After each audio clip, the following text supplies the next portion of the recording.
But he calls me one day and he says, I know what the next device is. I said, okay, what is it? He said, I can't tell you. I'm not sure if it's possible yet. Size and shape for credit card. What do you do with value? Stack it. Stack cash. Pictured it. It's brilliant.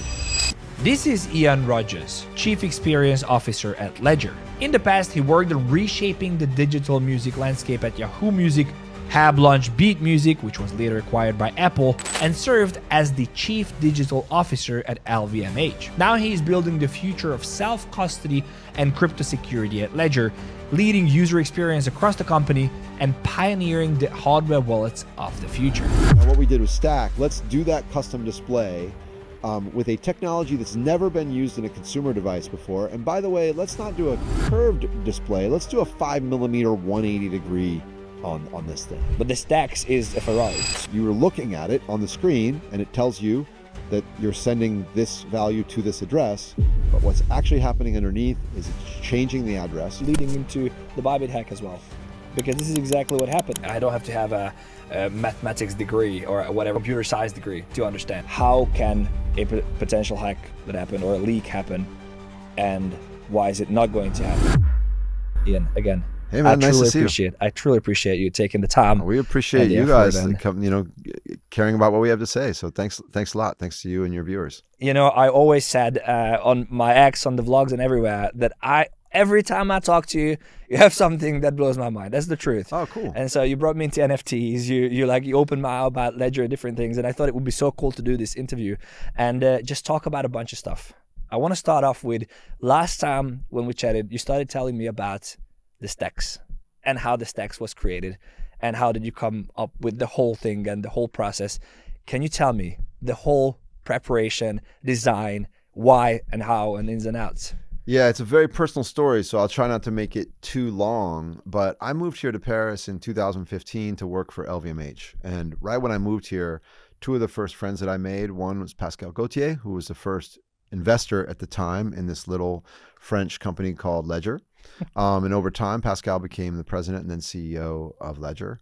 And then I also met Tony Fadell. And Tony was the inventor of the iPod and the co-inventor of the iPhone. And he started the company Nest. And Tony and I moved here to Paris around the same time. And a mutual friend introduced us and we became friends. So that was 5 years of friendship between Pascal and Tony and me before I joined Ledger. And then when I joined Ledger, long story short, Tony, if you read Tony's book, Build, which I recommend, it's a great read. He has a line in the book where he says, when I have an idea, I run from it. And if it chases me down, then I listen. And I think that it's safe to say, and I'm speaking for Tony here, but I feel comfortable doing it in this case, that the new Ledger device was an idea that Tony just couldn't get out of his head. He said correctly to us, he said, look, you guys have this, very popular in the world of crypto device, the Ledger Nano, which has these two buttons that you click OK with your thumbs and a little screen. And, it's great for an early adopter crypto community, but it is not the device that's going to, that's going to define the next generation of crypto use. And we said, look, Tony, we know you're right. And, we're working on it. Well, Tony calls. We never asked Tony. There was not a moment where we said, hey, Tony, why don't you design a device for it? Did he come to you and say, hey, you have we're this, just friends talking about it. You know what I mean? Okay. It's not like, I can't think of it as like one business talking to another No, business. but he was the one saying like, hey, here's this device. Absolutely. It could be better. Yeah, I mean, and Tony will use colorful words to tell you something like that, right? But he calls me one day and he says, I know what the next device is. I said, okay, what is it? He said, I can't tell you. I'm not sure if it's possible yet. Okay, well, tell me when you can tell me. So then we're together a few weeks later and he says, okay, you want to know what it is? I said, yeah, of course. He said, okay, but you can't tell Pascal. I'm like, well, why not? Says, because I'm not sure if it's possible yet. Like, it's interesting, but I'm not sure if it's possible. Which, by the way, is foreshadowing for what actually happened in the production of this device, right? Because he said, okay, it's a ledger, so it has to denote value. So it should be the size and the shape of a credit card. And then, what do you do with value? Stack it, stack cash. So what does a futures like stack of cash with the band around it look like? And he's like, we should do a credit card size device with an e-ink screen, but you can do e-ink now with a curved screen. So let's wrap it all the way around the spine, where the spine of the device is part of the screen, and then you can stack them on top of one another. Pictured it. It's brilliant. And what I loved about the process after that, and again, I'm making a long story as short as I can. We hired an industrial design firm from the UK called 𝗨𝗟 to do a number of, to take this idea and put it into specifications. And we tried like 8 different designs. There was the one that became the eventual Stax. There were like longer and thinner ones. There was one that had the curve around the top of the device. And in the end, the one that we chose, and maybe it was biased from the beginning, but was the one that was exactly what Tony described to me in the beginning. So if you look at Ledger Stax, it is truly exactly what Tony designed for me in the beginning, which I also really love. It's a special story for me personally. Now, we found a supplier based in the UK. The technology to do this, what we call an organic TFT, so a traditional e-ink touchscreen like the one that's in Ledger Flex, is silicon on glass. So if you look at your Kindle or your Ledger Flex, that's silicon on glass. It's not like an LED screen. Correct. It's like exactly as you say on a Kindle, and it somehow sticks to it from the inside. Yeah. So e-ink is a bistable technology, and you've got these little balls, and when you like electrify them and change their state, they stay in that state. So that's why you can change the screen of your Ledger Stax or Ledger Flex, and then just turn it off, and it's now drawing no power, but you've still got the picture because those little balls have changed state, and they stay in that state until you shock them into moving and changing state again. That's probably a bad description, but that's my that's my understanding of e-ink. The reason why it's good that you explained that is because we do a lot of shows, and I always talk about the Stax. I love it. I use it every single day. Thank you. And so and they're like, okay, but it runs out of battery. Like if it's it has a big screen, it has to run out of battery. People don't really comprehend the fact that it's not an LED screen. Yeah, no, the e-ink is actually a perfect technology for this use because, well, what are you using your Ledger for? For signing. It's a signing device. It's not the one you're reading your email on. And having a 16-color grayscale e-ink screen, it gives you a relatively low power screen. It gives you all of the kind of resolution and usability that you need, but without drawing a lot of battery. And since it is e-ink, you can change the cover screen to be whatever you want. And when it's off, that's not drawing any battery at all. So you have, normal battery decay for a device sitting on a shelf, which any product with the battery has, but you're not actually using any battery when it's sitting on your shelf. What was the next step? So you got the design, you find a supplier. Well, we found a supplier. The supplier, makes a lot of promises, and they give us a price. And we actually had, many demo units, hundreds of demo units. So if you remember back December 2022, we had our event here in Paris, and we had, devices in hand. We walked on stage with Tony and we announced it. We took pre-orders, and we planned to ship everything in March of 2023. And the supplier, had told us that, that was no problem, right? Well, March became May, May became July.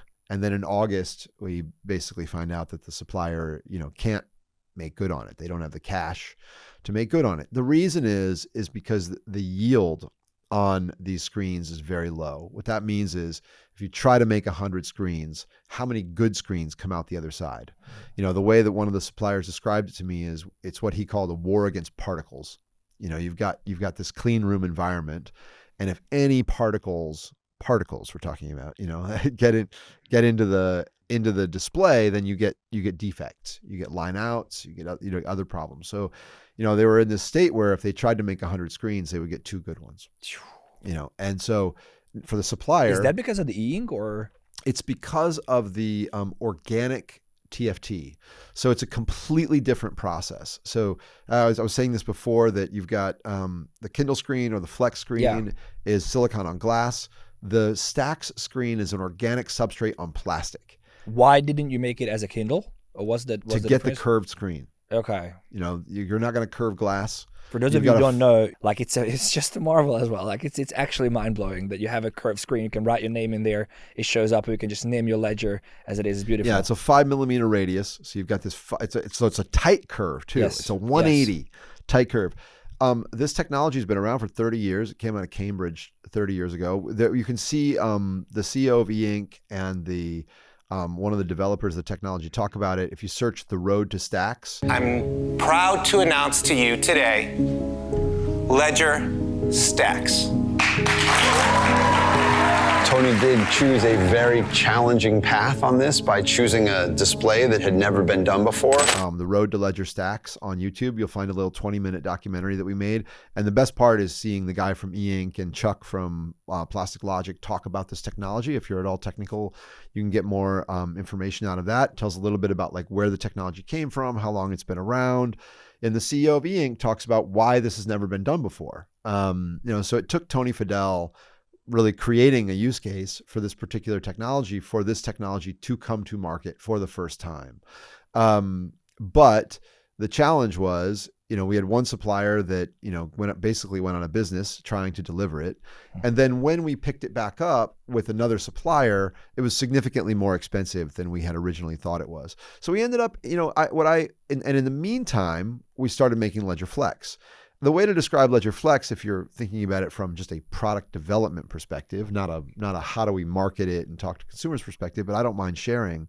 You know, Ledger Flex is the other end of the risk curve, right? So Ledger Stax is, you know, whenever you're making a device, if you have a custom display, you know, you have a display manufacturer who's making a display that's custom for your device, that's time, money, and risk, right? Because you're you know, even if it's a known technology, you know, you're developing something new, it's a new aspect ratio, maybe it's a new something, and it's custom. And now you've got a testing period, et cetera. So it takes a little more time, it takes a little more money, and you know, you're probably going to go through a few cycles before you get it perfect, right? Now, what we did with Stax is way out on the risk curve. It's like, let's do that custom display with a technology that's never been used in a consumer device before. And by the way, let's not do a curved display. Let's do a 5mm 180-degree on this thing, right? So that's way out there on the risk curve. Now, Flex, on the other hand, is a screen that has been used before. This identical screen was used in a light phone for Docomo in Japan.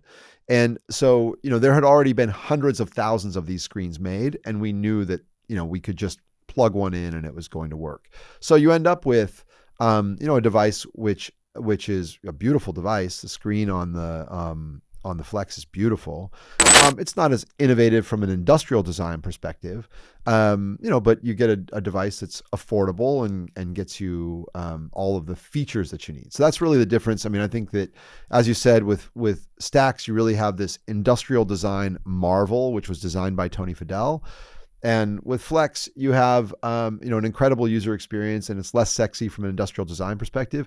But maybe, you know, Stax is a sports car, and Flex is a pickup truck. And, you know, I love a pickup truck. I think it's not a pickup truck. I think it's a little bit more. But I agree with you. I think what I always tell people is that the Flex, if you want, so I'll be very honest with you. I used Ledger products since 2017, way before we started working together, before.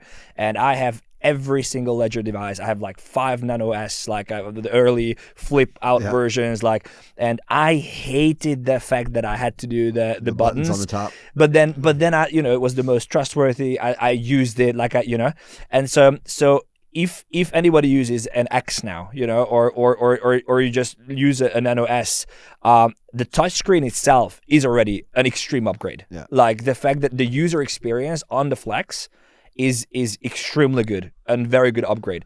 But the Stax is a Ferrari. Like, you know, it is. I'm very happy that we have both. Yeah. But I think I wanted to say 2 more things. One, you really need the touchscreen these days compared to 2017. We're all doing more and more complex screens, more complex things on our screens, and we're moving into a world of more clear signing, right? It's this, you know, the fact that we have incredible security tools, but then we basically, the last step is YOLO, right? We don't know what it is we're signing. We're just signing some hash. That doesn't work. And we've seen it in things like the Bybit hack, you know, that you know, blind signing hurts, right? So the the other thing though is I think it's the great thing about this story is you never could have planned to be here. We never would have planned up front to have both the Stax and the Flex. It's only through the very specific circumstances that actually happened. I think if we'd have known the cost, the real cost of the Stax screen going in, we never would have started the project, right? It's only because we got very far down this path. And we had to solve the problem for our customers because we had designed this product, we'd promised this product, and we wanted to deliver this product. Circle back, what happened? So the supplier defaults on the supply. What happens? You realize the next supplier, how expensive it is. You don't pivot. Correct. Okay. So that's essentially it. It was, like I said, we had planned to deliver the product in March. March became May became July, August. I remember where I was sitting when I was having the conversations, saying, okay, if we move to this other supplier, and by the way, moving to the other supplier wasn't certain to solve the problem, right? And we had a lot of sunk costs in the previous that we were, millions that we were never able to recover. Why don't you scrape? Right? Why don't you go? It's not working. Could have. I think that, this is where it's great to have people like Tony Fadell and Pascal Gauthier, next to you, right? Because, these are people who are willing to think big, think long, take risks. And so I would say we took what is a fairly prudent path, which is let's carry on and see if this supplier can get this screen. Because what we also know is that once you deliver it, when you improve the yield, the price will come down, right? So it's just a question of... Can you improve the yield? Yeah, absolutely. We've improved the yield a ton already. We improve the yield week after week after week after week. But it's a long process where you're putting mother glass in the front of the process, and it's 8 weeks before you see the results come out of the oven, right? So you're constantly on this cycle, which is also why kind of, March becomes May becomes July, because you're hoping that the next batch that comes out of the oven is going to be significantly better. And then when it's not, you have to deal with the consequences, right? And it's costly at every cycle. But I think that if we had only the Stax and it was this expensive, that wouldn't make me comfortable. It's not, I love having a luxury product. I don't want to only have a luxury product, right? And if we only had Flex, I don't think it would really show what we're truly capable of. So I'm very, very, very happy to have both. It's a new category of device for us, and more will come from this. But secure touchscreens is, that's a thing. That's a thing that Ledger brought to market, and that's a thing that Ledger will continue to bring to market. Exactly where I wanted to go. So you mentioned ClearSign, you mentioned the buyback hack. I think it's important to talk. So the Nano has sold like 6 million pieces, 7 million without any hacks, any compromises. So how do you implement that in the Stax? Is the screen not adding an additional security risk? And what is clear signing, and why is Stax what it is? Yeah, it's a good question. So let's start with this. If I'm in your audience, think about this. Always think about it this way. What do I need to be secure? What does it mean to be secure? Well, that means that your private key needs to be generated by and stored in a secure element. So why generated by?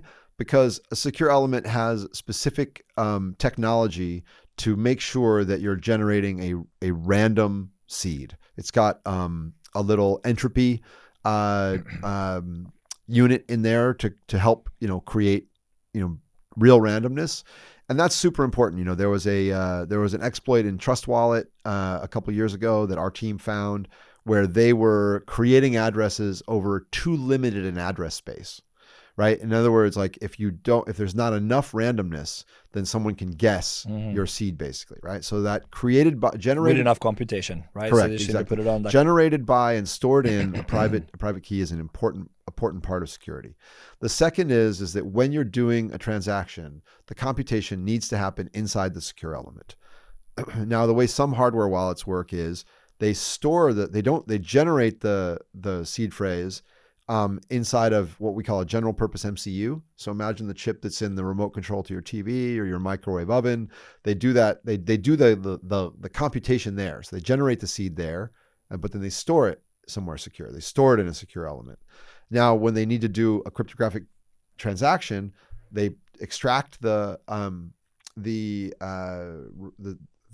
private key from the secure element, and then in the general purpose MCU, that's where they do the transaction, and then it gets deleted or put back in the secure element, depending on how you think about it. That, again, that's where you get side channel attacks. And if you look on Ledger's YouTube, you can learn more about side channel attacks from our attack lab. But basically it means that, you're not doing the transaction inside of the secure element. You're extracting it from the secure element, and you're doing it in the general purpose MCU, which is not as secure. So first of all, it's stored in the secure element. Second, it needs to stay there when you do the transaction. Third, you need to be able to eyeball that transaction on a secure screen. If the only place you're looking at that transaction is on your phone screen, you are not secure. And we've proved that over and over and over and over. If your operating system is owned, then you can be presented a transaction, but what happens under the hood is something different.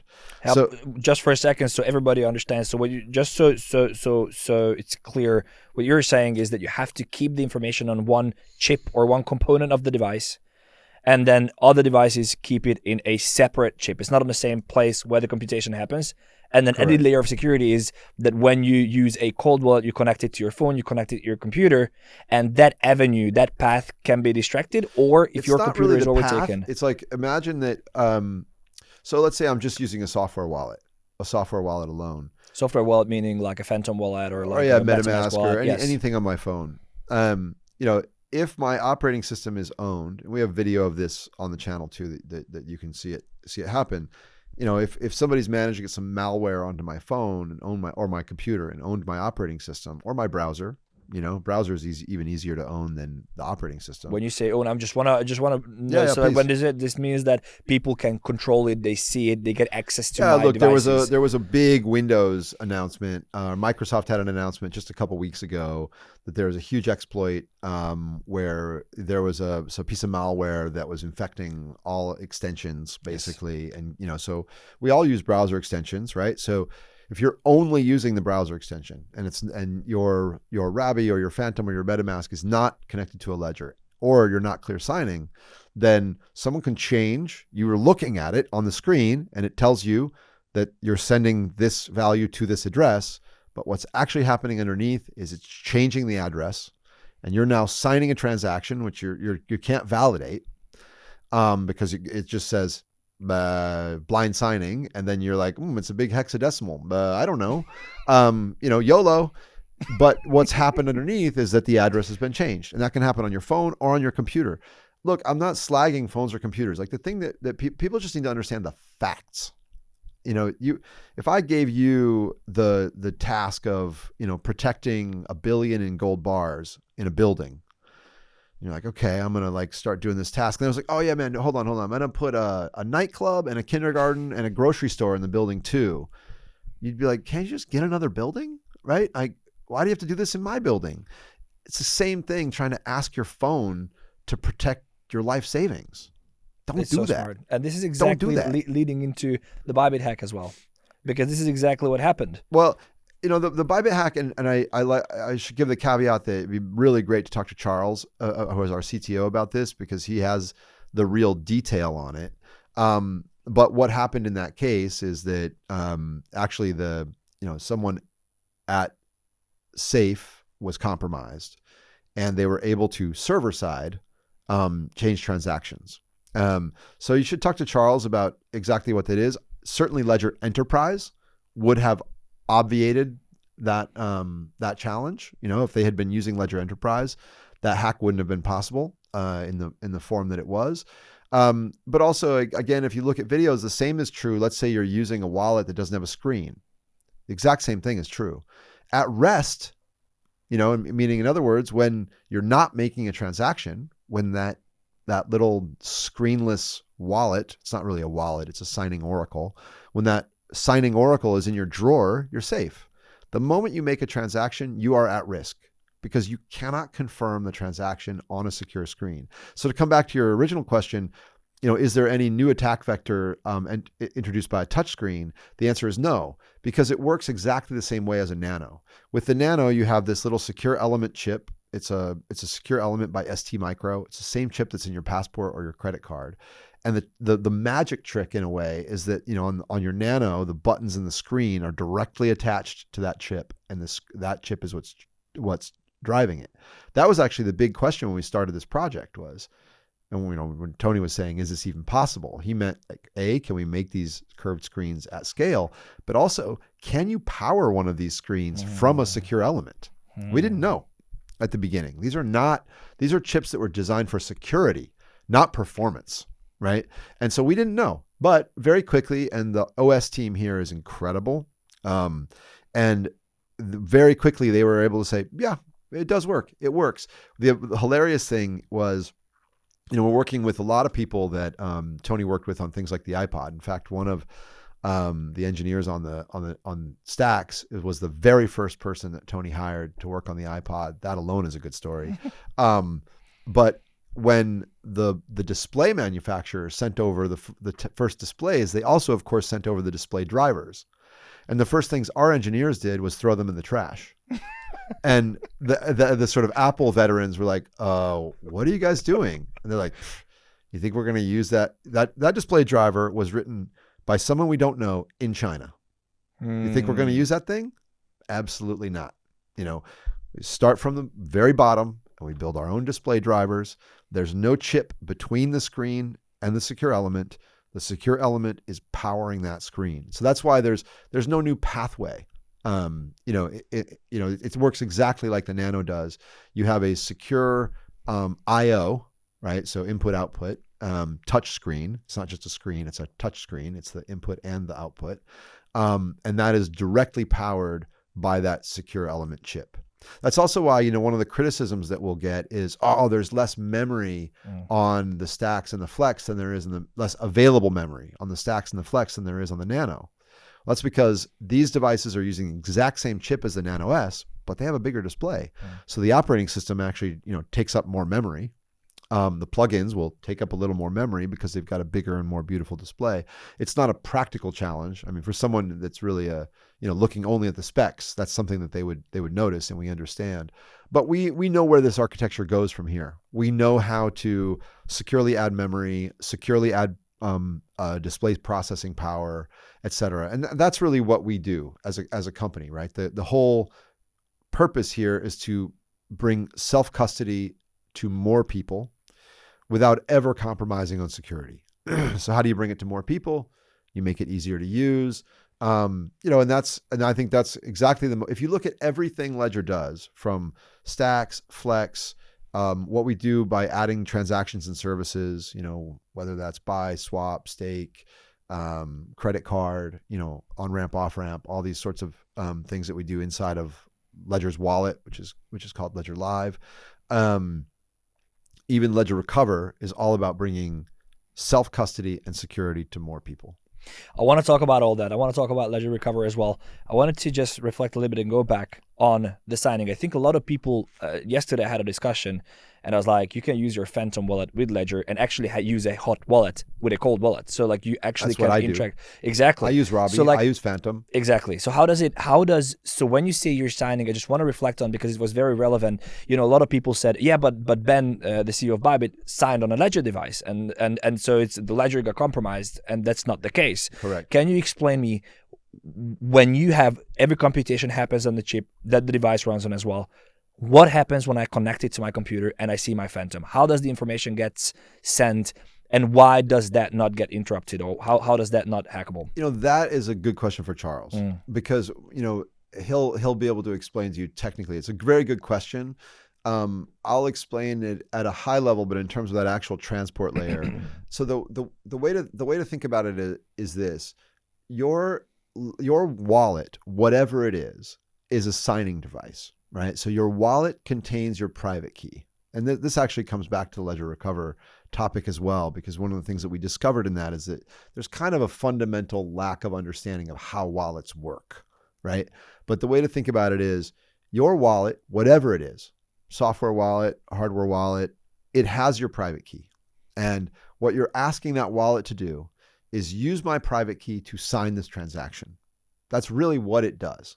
So now you've got to go in the rest of the chain and see what's happening. So first of all, that's why the security of the device where your private key is stored is paramount, right? So that private key is not well protected on your computer or your phone. It is well protected in your ledger. That's just like kind of the first line of defense. Now there's like safety at rest, and then there's safety when making a transaction, right? So now I'm making a transaction, and I need to really be sure that what I see is what I signed. And that's where the secure screen comes in. So now the question is, I'm looking at a transaction on my screen, and if it says I'm transferring, 0.5 Ethereum from this address to that address, and I'm looking at it on my Stax or Flex screen, I know that is exactly the transaction which is going to be created. So what happens then is that signing happens inside of the secure element on the ledger. That is now a signed transaction, and that transaction is given to the wallet to be broadcast on to the Ethereum network, right? So then the question is like, what is happening in the case of signing a transaction with a safe, with a safe multi-sig wallet, and then how is that transaction being bundled and sent onto the network? So again, to get the specifics of that in the case of the Bybit hack, I'd really have to defer to Charles. Okay. But I think if anyone is watching, that's the way you have to think about it. My device or my wallet, could be my MetaMask. It could be, my wallet is signing a transaction and then broadcasting it on the network. So the question is, how do I know that the transaction that I'm signing is the one that I think I'm signing? But wouldn't that, so when again, I don't, if it's Charles, we hope to get an opportunity as well, but wouldn't that mean that if Ben signs with the Ledger device, that should have flagged it with the clear sign saying the one that you see there is no clear signing. There is no clear signing supported with Safe. Is that depending on the company? So the company has to provide clear signing information for clear signing. It's great. It's a great question. So how does clear signing work on a Ledger device? So again, we can get more technical.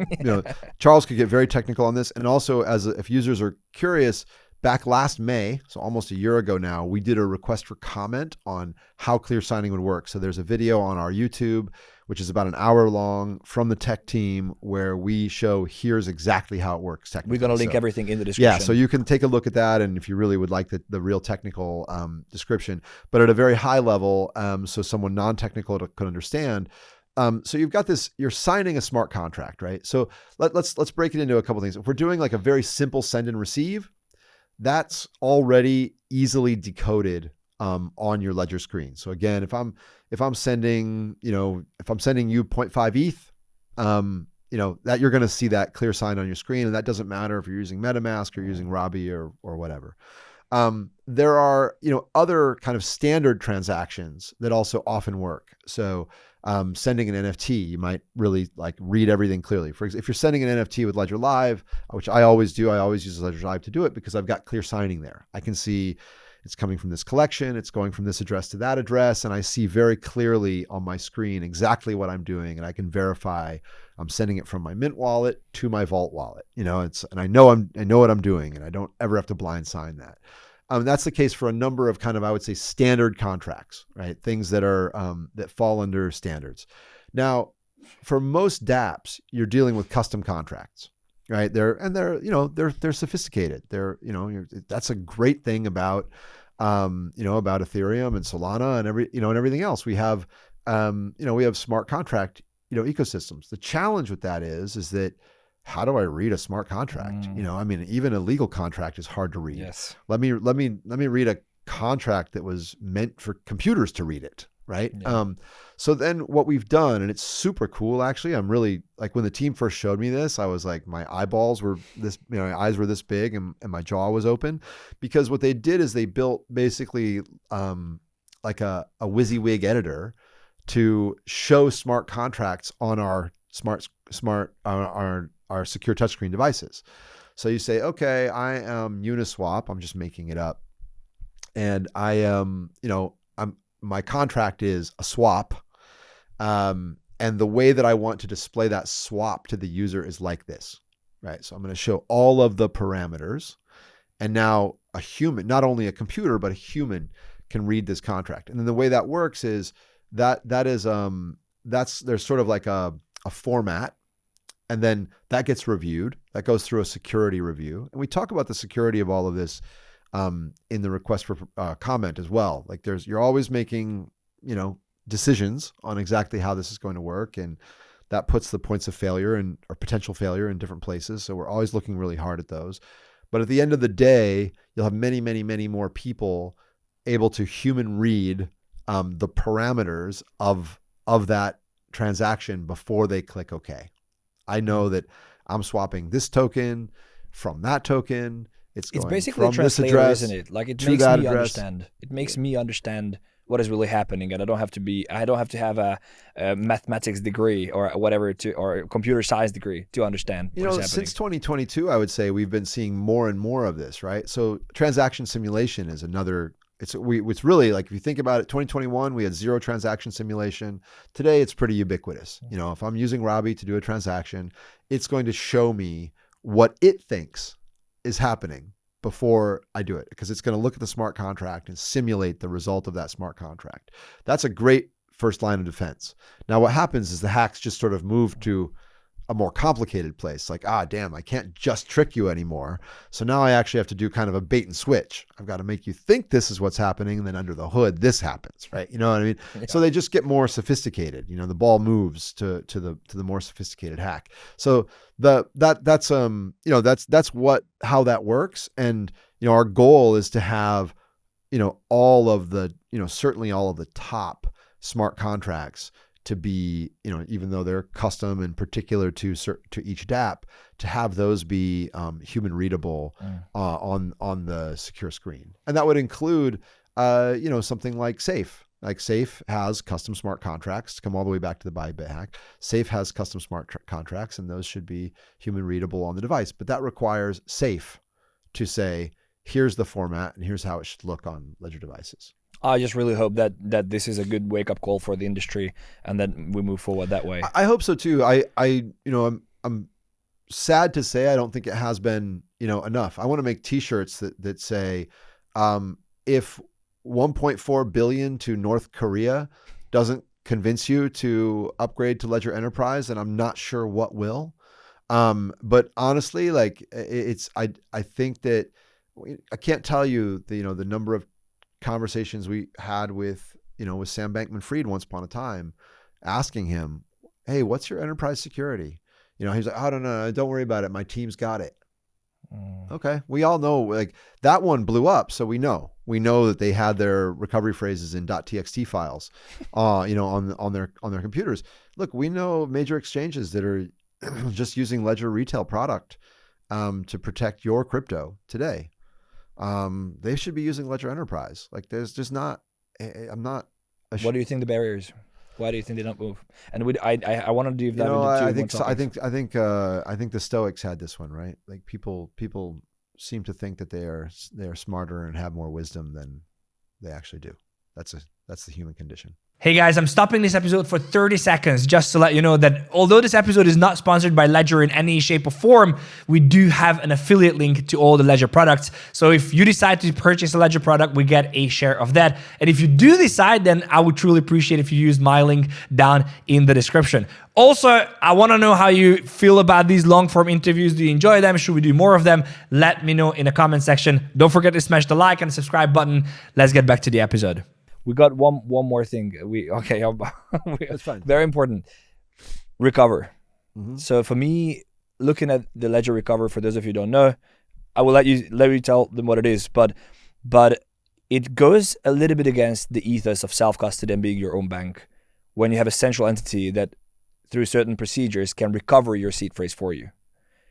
Can you talk to me about what Recover is and why it doesn't go against the ethos of self-custody? Sure. So again, you have to remember that for us, our daily business is trying to bring more people into secure self-custody. So what is Ledger Recover? Ledger Recover is an optional $10 a month recovery service for your recovery phrase. we all know that your recovery phrase really is the Achilles heel of self-custody. It's incredible because with a ledger or any other wallet, you really have a magic safe, right? You have a safe where you can put all of your value and you can literally throw the safe into a fire, punch in your 24 words, and boom, it reappears, right? But that also means that anyone who has those 24 words can basically have your value, So, you know, the challenge is, what do you do with those 24 words? And we all know this. We have, you know, tools like 𝗙𝗘𝗙𝗙 and cryptosteel. And, you know, I'll never forget, you know, sitting at my dining table and like punching holes in steel, and my wife saying to me, let me get this straight. You have like literally the most futuristic form of money, and you are etching a tablet like you're a caveman. And I was like, yep, that is actually what's happening right now. You know, so there's no question this is not a mainstream application, right? So let's look at the crypto environment that we have today. There's 500 million people in crypto, roughly, right? You and I very clearly see the path to 1 billion. We care about security. We care about self-custody. We believe fundamentally in our ethos, if not self-custody, why crypto? Now, you have hundreds of millions of people on exchanges. You have tens of millions of people in self-custody, insecurely in software wallets. And at Ledger, we've sold more than 7 million ledgers to probably 5 million people, right? Okay. I'm not thinking about how do I get from 5 million people to 6 million people. I'm thinking about how do I get from 6 million people to 100 million people.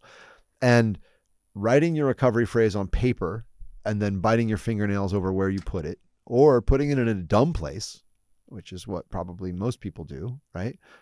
They're gonna do the right thing with it later, right? Or just losing it and then ultimately losing my value, or, you know, punching into a steel tablet. Like, this is not how we get from 5 million to 100 million. I think we agree on this. This is, for you and I, who have been in crypto for a long time, it is a fine solution. We are thoughtful stewards of our 24 words, right? But we need to have better solutions for this. And I think there will be multiple. And Ledger Recover is a great one. I think the question is, and I agree with you, because it all comes back to who can onboard the masses, how the masses will, when my grandma will be able to self-custody, that's when we achieve mass adoption. But the question is, for anybody for people who are like us buying a cold wallet, why do they not have to worry about the fact that the government will come and just say, if you're able to recover devices that I opt in, can you actually recover my seed phrase without me opting in? So there's two separate questions there. The way the Ledger Recover works is we take your recovery phrase. I'm using rough terms. So again, Charles could give you the more technical version of this. There's a ton of it online, including Charles talking about it. Basically, your recovery phrase is encrypted and sharded into 3 and given to 3 different custodians in 3 different jurisdictions. One is in the US, one is in the UK, and one is in France, right?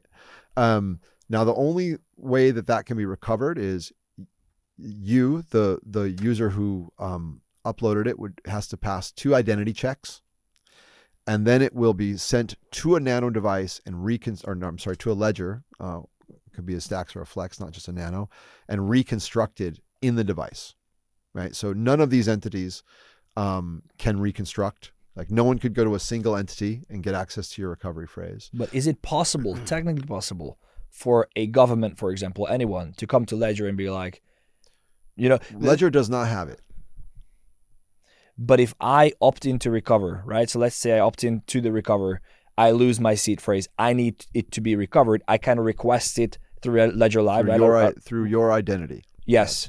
But would it be possible that it's not me who is requesting it, but it's a government? Like, if you look back, the big question. No, the answer is no. We don't have it, right? So it would, you know, that we're not. First of all, if you're worried about this happening, please don't use Ledger Recover. Yeah, exactly. Right? Like, this is like, this is the problem with crypto. It's impossible to talk to an OG audience and a new customer at the same time. Right? So who am I talking to? Right? Am I talking to an OG like Charles Qiamé? I would never spend 30 seconds trying to convince Charles to use Ledger Recover. Now, if I'm talking to someone who just came into crypto just now, they just got their very first device, and they are freaked out about what to do with their recovery phrase, Ledger Recover is a perfect tool for them. Now, if their intended use of their ledger is money laundering, it's probably not for them, right? Don't use your identity to back up your recovery phrase. I mean, I feel like it's almost like an academic conversation that the crypto community. It always comes up. This always comes up. Sometimes I feel like the crypto community wants to be small. Yeah. This is. I agree. This is my point. When I'm talking to some of my competitors, I feel like what they would like self-custody to do is to go from, let's say 10 million total people in hardware self-custody to 5 million. Yes. But that's their actual goal. My goal is to go to 100 million and beyond people using secure self-custody. And so we're going to have to provide a range of choice, right? And, we also, it would be helpful if particularly OGs in the community had an understanding of how wallets work so that they would know what are the actual threats, right? Because what I would say is I think the actual thing that you should be concerned about in this is, well, could someone else get through a couple of identity checks with my identity, right? Well, that's a valid question. Yeah. And what happens if they do? Well, actually we've thought about that, and CoinCover, who are the people that provide that identity service and the backup, they have $50,000 in coverage if somebody kind of wrongly does it. Well, that now you can kind of back out a sane thing and say, oh, is this right for me? Is this right? Yes. But by the way, 99% of people in crypto have less than $50,000 in value. So like, if you really start thinking it through, I think you come to the same place as us. Like, is it for absolutely everyone? No. Is it for new users who have less than $50,000 in value? 1,000%. Do we collectively as a crypto community want people to have secure self-custody? Absolutely. So if lots of newbies come in and can have secure self-custody with, up to $50,000 in coverage on a secure backup, isn't that a great thing? Yeah, it is. And, let's look, time tells the story, right? Over time, here's the other thing. You got to look at it from our perspective. We are the lightning rod for the horror stories, right? Oh my God, I lost my seed. I lost my recovery phrase. And there's always a good reason for how it happened. And I'm on my second pin attempt. Do you have a back door for me? This is my favorite part of this too, is people always say we have a back door. I'm like, if we had a back door, we wouldn't need Ledger Recover, because then we just tell those people, don't worry, we've got a back door. Yeah. We need Ledger Recover because we don't have a back door. And when that person comes to me and says, I lost my seed phrase and I'm on my second pin attempt, I say, bro, I'm sorry. The whole thing is designed so I can't help you. That's actually the point. The point is that Ledger can't have access to your funds. So we've designed the system over here so you can have a backup and we still don't have access to your funds. That's exactly what we have tried to do for people who want it, right? And so where we are is, and actually this is why I say time will tell, because over time you'll have number of people hurt by Ledger Recover, 0. Number of people whose value is saved by Ledger Recover, huge. And for each one of those people, it's like, oh my God, I'm so glad. I'm so glad. I mean, I would be screwed if I hadn't done that. Like, it's that level of thing, right? I'm so happy you explained this. I have a bunch of more questions, but we have to cut. I see we're going to come back. Cool. Ian, It's always good to see you, man. It's always so good to see you. And thank you so much for everything. We appreciate you. And on to the next one. Thanks, man. Appreciate it. Thank you. Yeah.